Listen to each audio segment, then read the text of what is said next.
Hey everyone, we are just on the cusp, as you can see, of some new banner that is about to go live. What is everybody kind of assuming the bridal banner for May that always pops up, and is even more apparent based on the fact that we have Special Heroes Revivals, Bridal Blessings, and the other one down here, which is Bridal Bloom, that being the newer of the two. And then this one's just kind of wedged in the middle there on the 21st. So I thought I'd start maybe something different that I haven't done before, which is kind of a prediction type video for special banners that we know are kind of coming. Similar maybe-ish to the legendary and mythic heroes that we do, except this one's kind of dive into a little bit more less factual based predictions, although this time we do have a couple good indicators of what we're going to be seeing. So first, let me just start by saying everything on the top left over there is going to be previous banners. So the first ones that we had were Bride Cordelia, Lynn, Charlotte, and Sita. That was the Bridal Blessings, I believe, that banner, and they were the first ones up. So those were the first 4 units that we had. We had one Awakening character, one Blazing Blade, one Shadow Dragon, New Mystery, that whole scenario, and then a Fates character. It's also worth noting that we had Charlotte, who was not in the game yet, so she kind of got like the Bruno treatment, or insert your favorite unit at the time. Shigure at one point, but now we have him. So there's a handful of units that have gotten the quote-unquote Charlotte treatment. Charlotte was the original. We got an alt of her before we actually had the base unit. We didn't get that the second time around, but what we did get the second time around was a free unit. Bridal Bloom, that one down there, featured Soniki, Tharja, and Ninian. And then we had a free unit in Marth for a Tempest Trials that was accompanying. See that? We're getting a Tempest Trials again. So more than likely, we're going to see a fashion similar to what we had previously, whereas we're going to get a 3-unit banner, maybe a 4-unit banner. That could happen too. New Year's did that this time around, and we're also going to be seeing a free unit to some extent.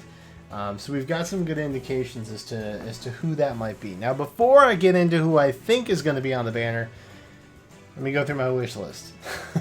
All right, so up at the down here, the top row of units that we have, I think more often than not, my mind went to like traditional pairings, right? And the Genealogy and Gaiden or Valentian series, those are, I think, probably the most canonical in terms of traditional pairings. In fact, Valentia only has certain units that can end up with certain units.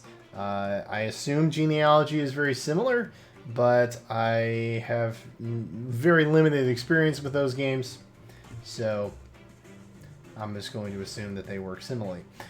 So first up, obviously, Silica would be a solid pairing. I don't think that we're going to get them, honestly. I think we've had a lot of Valentian love in the past however many weeks, and we'll be getting, a Brave Alm later this year. So I don't think it's going to happen. It would be great if it did. I think a lot of people would be very happy about Bride Silica, and Alm obviously has a huge fan base. But the thing to kind of remember in that, well, I'll get into that a little bit later. Deirdre and Sigurd. Classic pairing, right? Similar to Alm and Silica.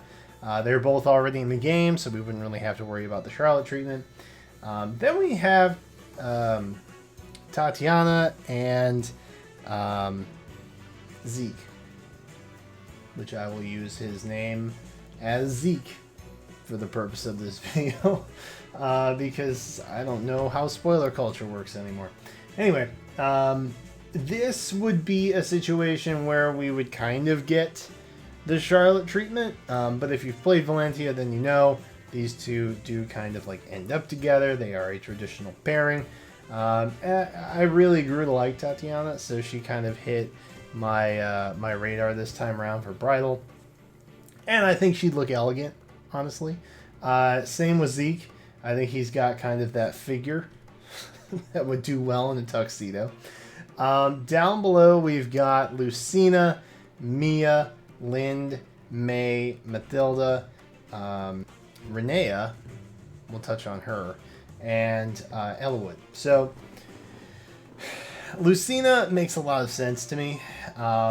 We'll get into kind of more during the banner prediction section of this video as to why I think she will actually be on it.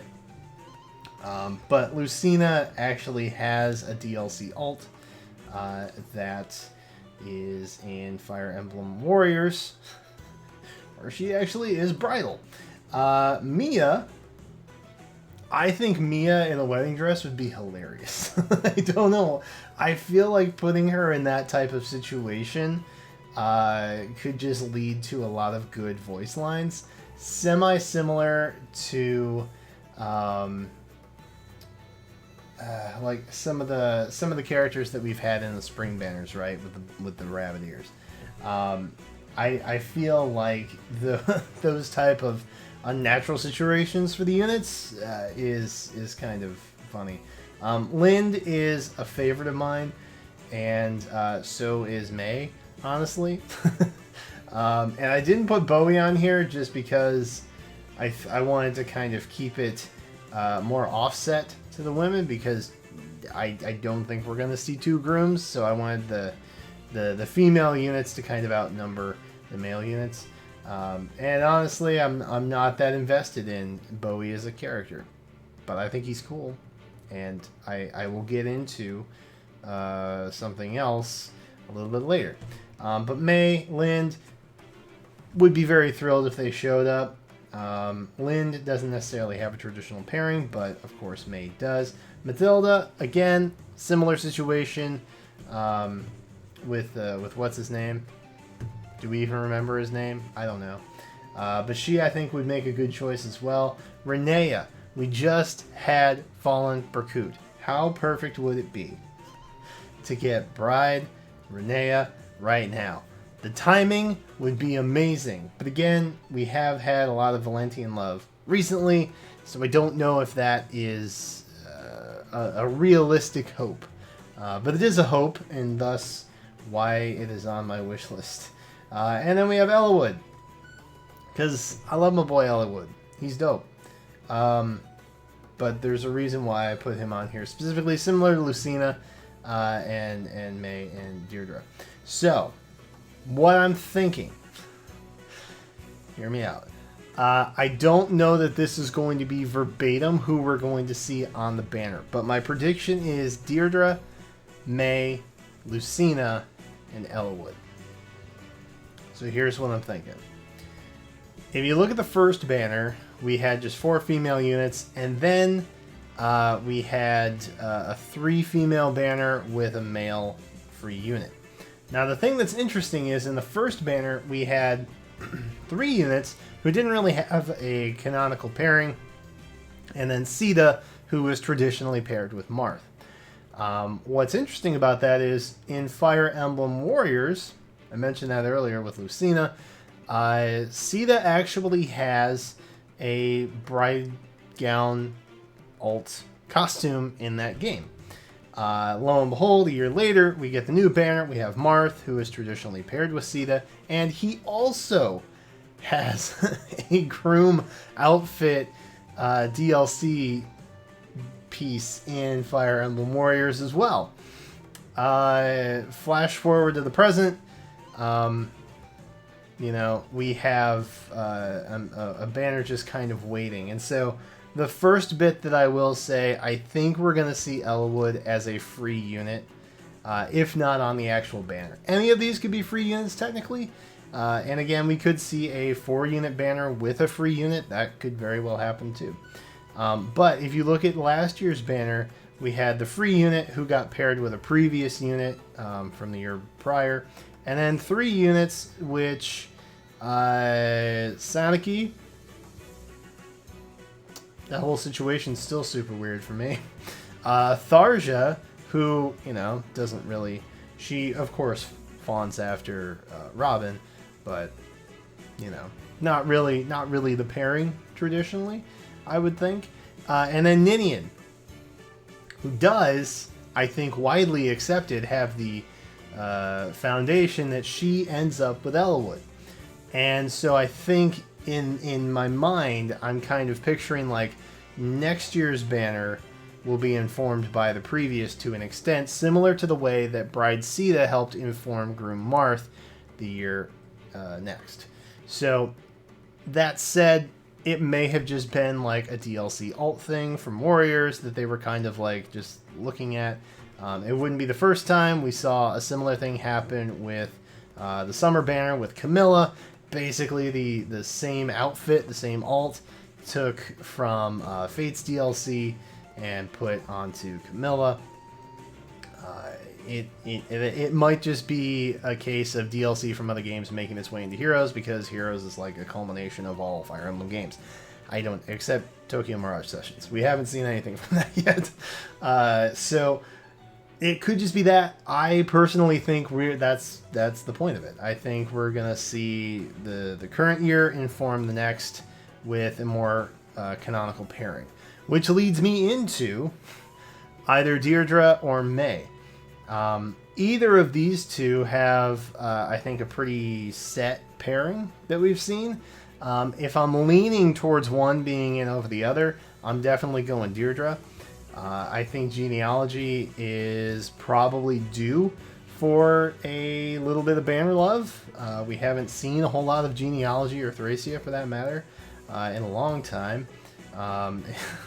If you're not Olwen or Reinhardt, you probably don't make it on the banner these days.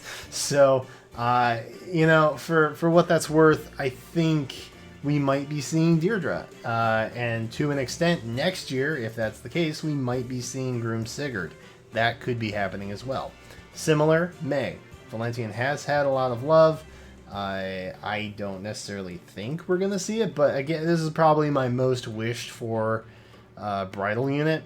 I don't really get into the Bride banner that much, but typically the units on it have really solid skills, which I really want a good just a May alt in general, and B, a really good May alt, preferably if at all possible.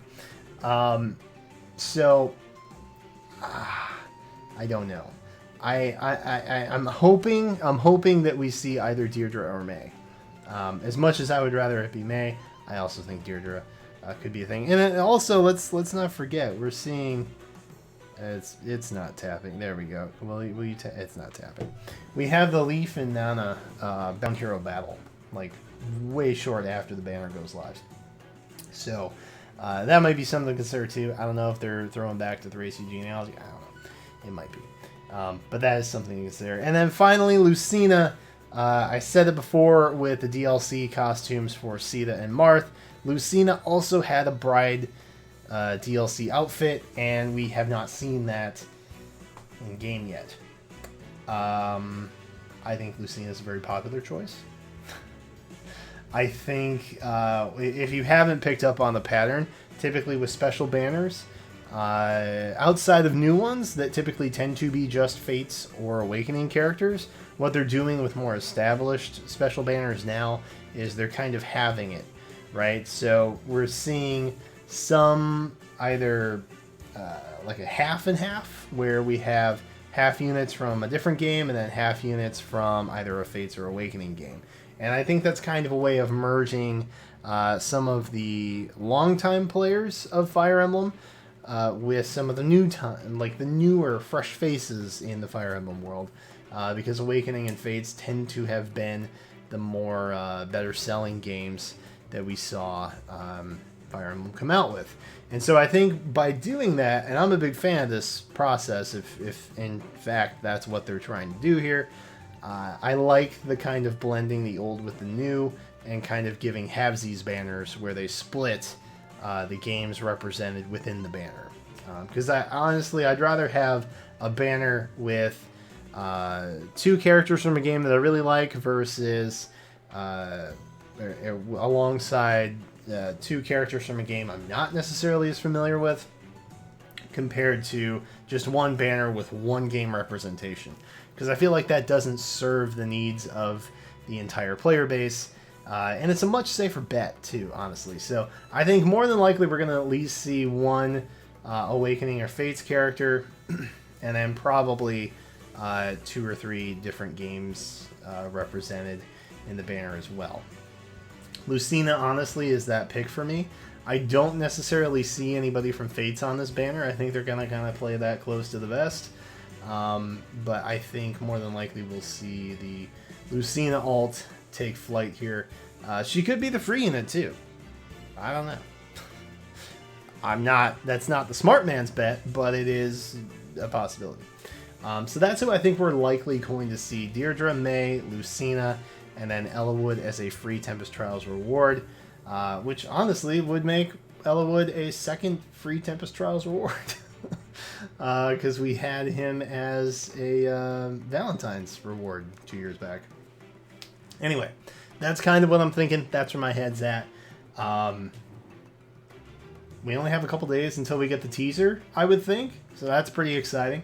Let me know in the comments what your thoughts are, who you think we're going to see, who do you want to see. Be nice, be kind. This is a safe space. Don't go trashing other people's hopes and dreams, friends. All right, this is a safe space.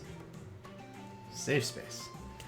So let me know your thoughts in the comments below. Thank you to everybody who has recently subscribed. We had a pretty big week last week, honestly. We had just cleared like 2,700 and now we're like halfway to 28. So welcome everyone who's new. That's pretty exciting. Feel free to subscribe if you haven't. I do a lot of Heroes content. If you're down for that, I will continue doing that. So feel free to continue watching. And I do a lot of other Nintendo content too, sprinkled throughout as well. And with E3 coming up, there will be a lot going on. And I've also got a special 3 houses thing that's coming up soon, which you will need to be a subscriber on the channel to participate in. And that's as much as I'm going to talk about right now. But anyway, that's it for now. Thank you again so much for watching. Again, leave your hopes and dreams in the comments below. And I will catch you next time.